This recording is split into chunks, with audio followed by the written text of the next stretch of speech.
Chairman Dadabhai Foundation and Center for Peace, Security and Development Studies, Mr. Sayyid Muhammad Ali Saab, many retired ambassadors sitting here, diplomats, scholars, ladies and gentlemen, Assalamu alaikum. I must thank first of all those who have come from England and from abroad to attend this seminar, and I am very grateful. I have been an admirer of George Galloway always. I have heard him since decades almost, and he's one person who has spoken about the Muslim cause in a manner where I believed Muslims should also have been speaking internationally. So thank you, George, for doing a splendid job and being our advocate in the world. Thank you.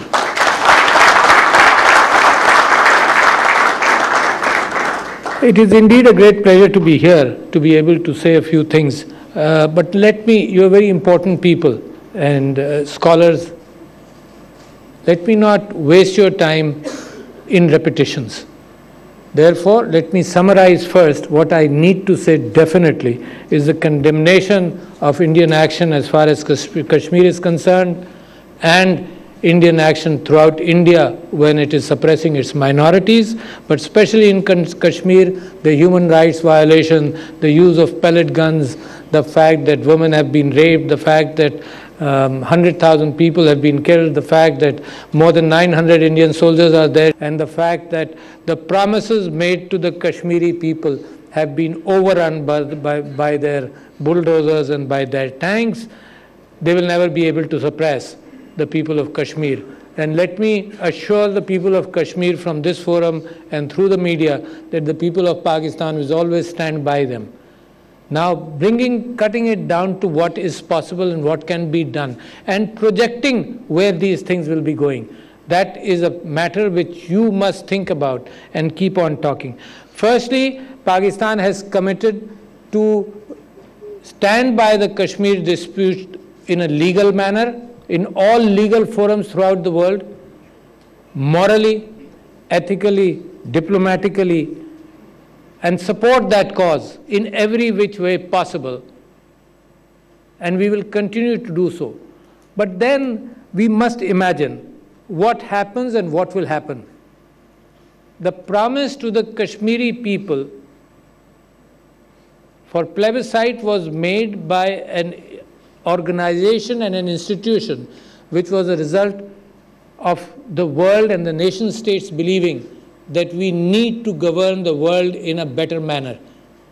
And that was the result of the Second World War. The First World War led to the League of Nations, and the Second World War led to the United Nations.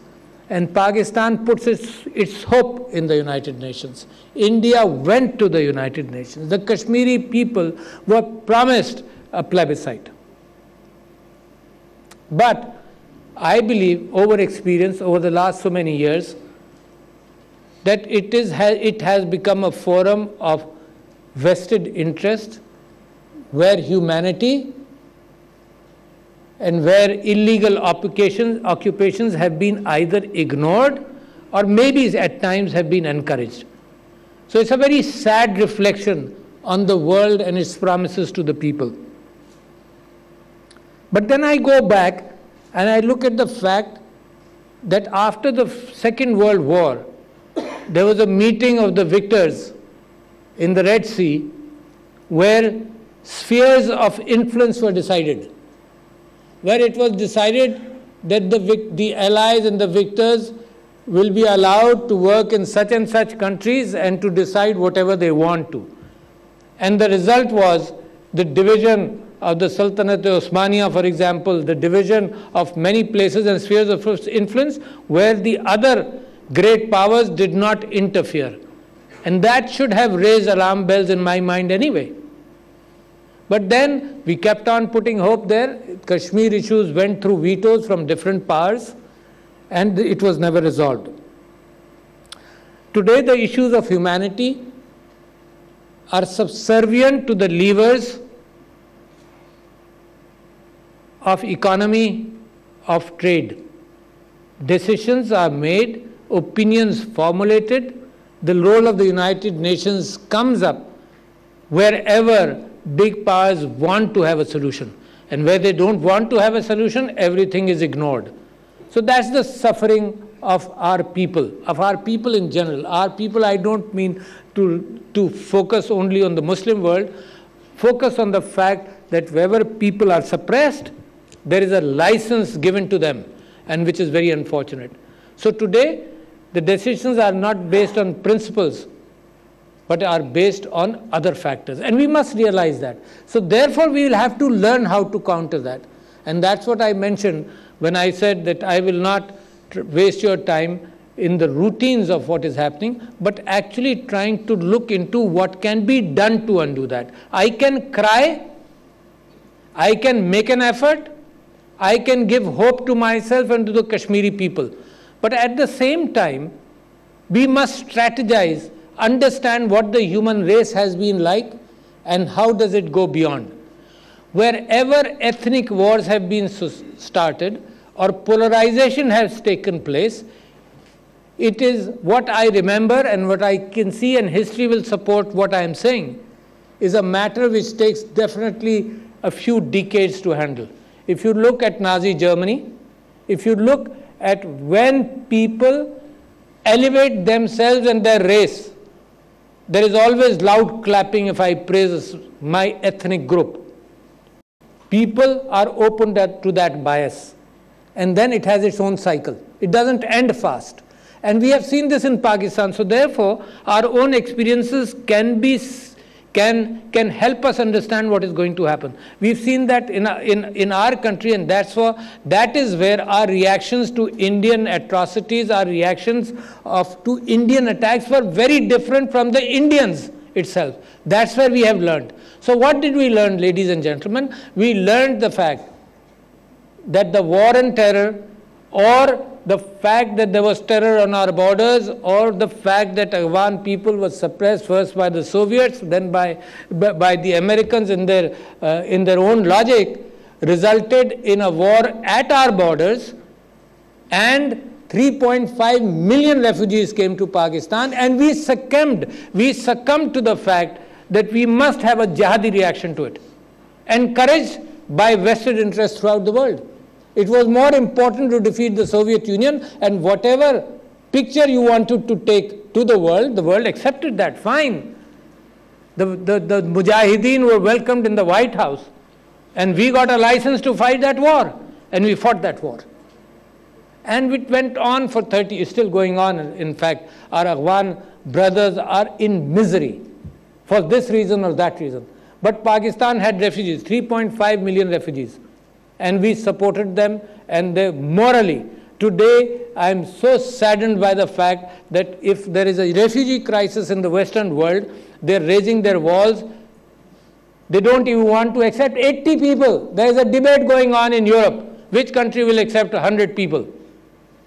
And imagine your moral dignity which you have achieved by the fact that you gave room to 3.5 million refugees. And they were refugees, irrespective of the fact. The human misery, to see human misery and to react to that is important. So Pakistan therefore has been a leader.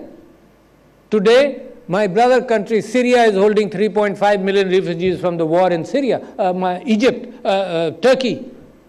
And I can understand the fact that what is the price being paid by them, but that is handling human misery. Today, Bangladesh has Rohingya refugees. And I had a meeting with Sheikh Hasina Wajid in Baku, and I was asking her, what are the chances of these refugees going back? And she said that the chances are grim, but at least they're trying, the Bangladesh government is trying to take care of them.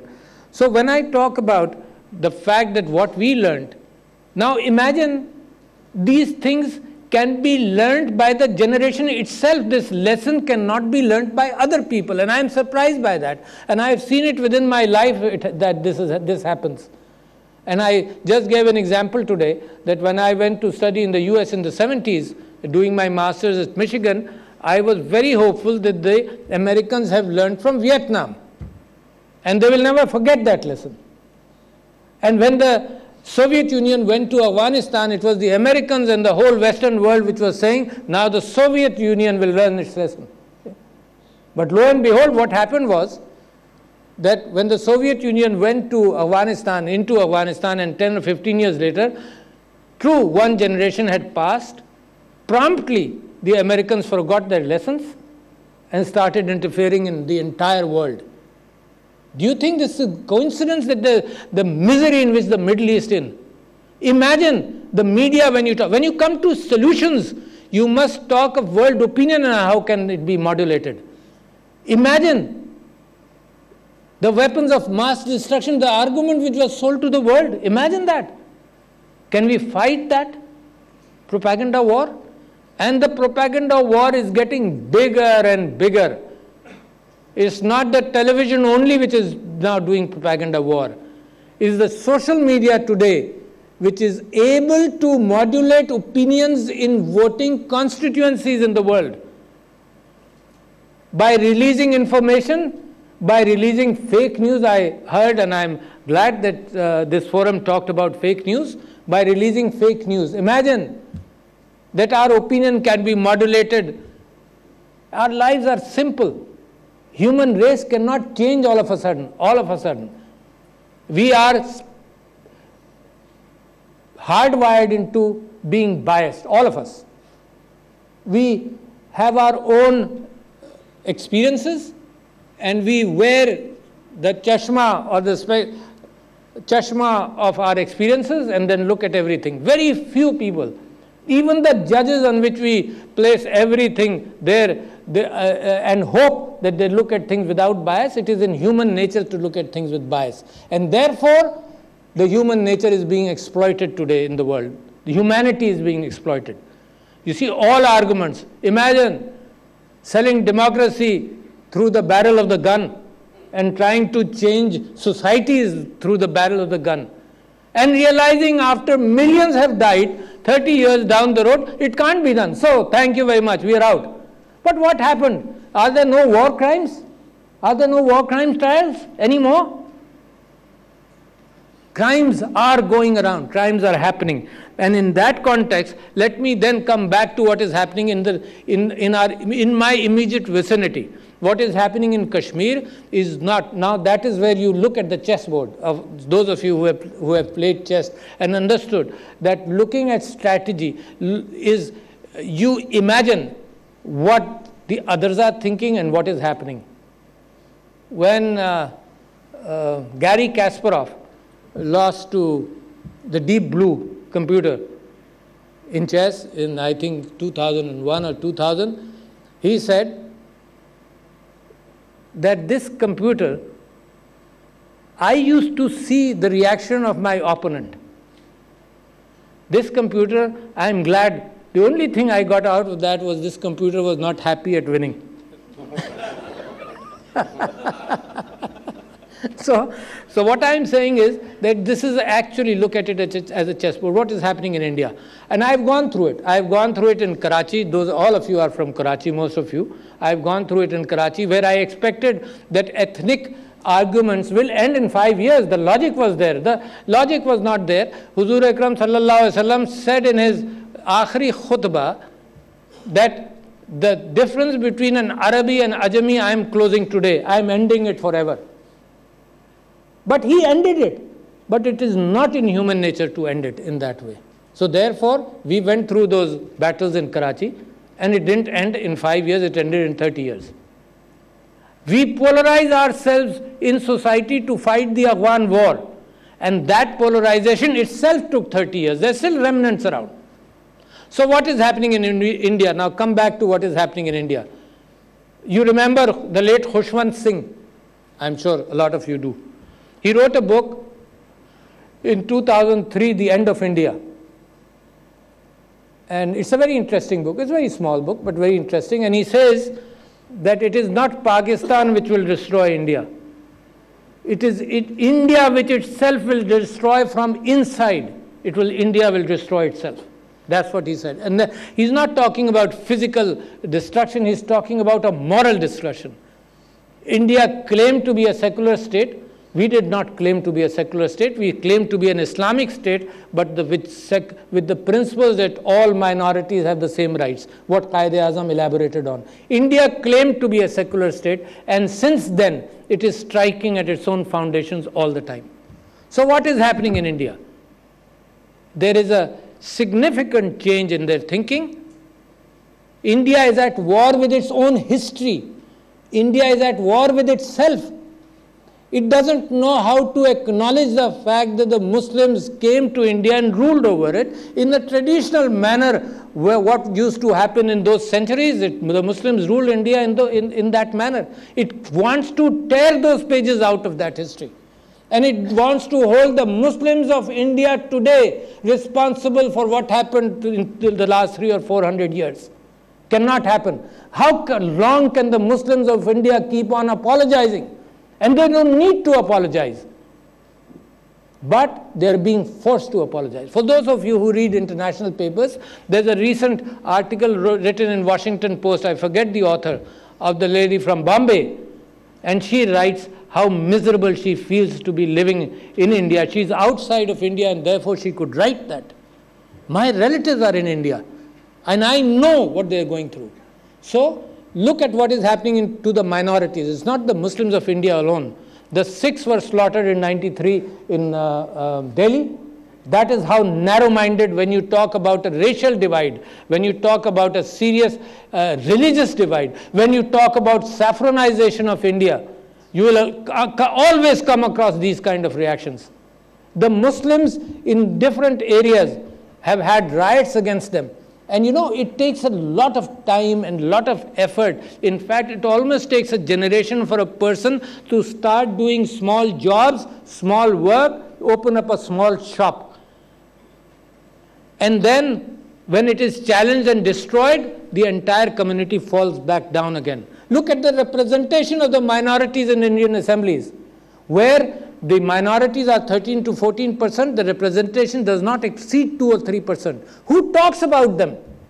Look at the Babri Masjid verdict, where everybody hoped in India that there should be some compromise, where there is no evidence that a mandir was destroyed, where there is no evidence that the place was the Janam Bhumi of Ram. Only the fact that there was a structure there which had some ethnic Indian roots, only that. Imagine only in 1949 some idols were placed in the Babri Masjid and therefore it was sealed. And since then the Muslims lost every case in the Supreme Court of India, every case, until finally when a settlement came, the settlement came in a very one-sided. The masjid was there, it was demolished, and you get to build a temple there. I am not against any ethnicity. I believe humanity is important. But imagine the hurt of the people. So what is happening in India? I am coming back to that again and again because Kashmir is a reflection of what is happening in India. Kashmir is a political movement of Hindutva.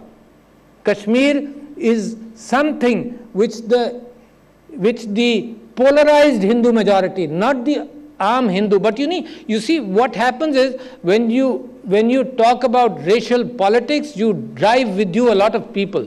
Today, when Rajiv Gandhi went to Kashmir, Srinagar, not Rajiv, his son, Rahul Gandhi went to Kashmir and he made some bold statements there. As soon as he came back, within a week or two, he had to take some of the statements back. That's the pressure. People will not be allowed to speak. That is what is happening. Now, will India and Kashmir continue to take that pressure? I believe the fact that the Muslims and the minorities will react, I think this is something which we will have to put a piece on the chessboard, which we say that it is indeterminate, but looking at world history, I am sure there will be a resistance to what is happening. You can't take it, they can't take it lying down. They've never taken it lying down. But they are forced, they're not able to talk, they're not able to express things. Whoever does is either lynched, beaten up, or forced not to say anything in India.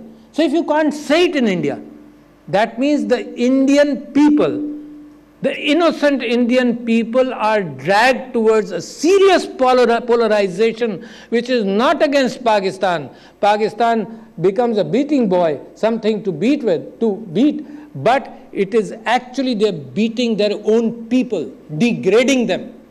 And how long will those people continue to be degraded? I don't have any idea, but in my entire thinking, it should be a very important part. How long will the Sikhs continue to be degraded? That is going to be a part of my thinking and my future. We have to identify with the pain of those people. Coming to Kashmir, having been disappointed in international institutions, let me tell you, the way the international institutions are reacting, this may continue for another 70 years. I have no idea. I met Prince Charles in Tokyo, and we talked about a lot of things, and he was going to Delhi, and I brought his attention to Kashmir, and he brought my attention to Brexit.